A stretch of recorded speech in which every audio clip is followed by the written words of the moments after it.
সরিষাবাড়ী থেকে আমাদের উপদেষ্টা বীর মুক্তিযোদ্ধা মোহাম্মদ আব্দুল আজিজ জানান, জামালপুর জেলার সরিষাবাড়ী উপজেলায় 2025-26 অর্থ বছরের জন্য 2 বছর মেয়াদী 4টি ইউনিয়নের মাঝে ভিডব্লিউবি উপকারভোগীদের নাম লটারি ড্র মাধ্যমে নির্ধারণ করা হয়েছে। আজ শনিবার সকালে উপজেলা পরিষদ হলরুমে থেকে এই লটারির ড্র অনুষ্ঠিত হয়। উক্ত প্রকল্পের ও লটারির ড্র অনুষ্ঠানের সদস্য সচিব উপজেলা মহিলা বিষয়ক কর্মকর্তা শায়লা নাজনীনের উদ্যোগে উপজেলা নির্বাহী কর্মকর্তা মোহাম্মদ মোহসেন উদ্দিনের সভাপতিত্বে বিশেষ অতিথি হিসেবে উপস্থিত ছিলেন উপজেলা সহকারী কমিশনার ভূমি লিজা রিসেল। আরও উপস্থিত ছিলেন রাজনৈতিক নেতৃবৃন্দ, ইউনিয়ন পরিষদের চেয়ারম্যানগণ ও ট্যাগ কর্মকর্তাগণ উপস্থিত ছিলেন।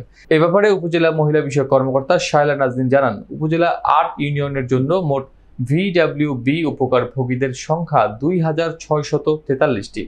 আজ 4টি ইউনিয়নের মধ্যে 1 নং সাতপোয়া ইউনিয়নে 294 জন, 2 নং পোগলদিঘা ইউনিয়নে 456 জন, 3 নং ডোয়াইন ইউনিয়নে 357 জন ও 4 নং আওনা ইউনিয়নে 263 জন উপকারভোগীদের মাঝে লটারি ড্রর মাধ্যমে তালিকা নির্ধারণ করা হয়েছে।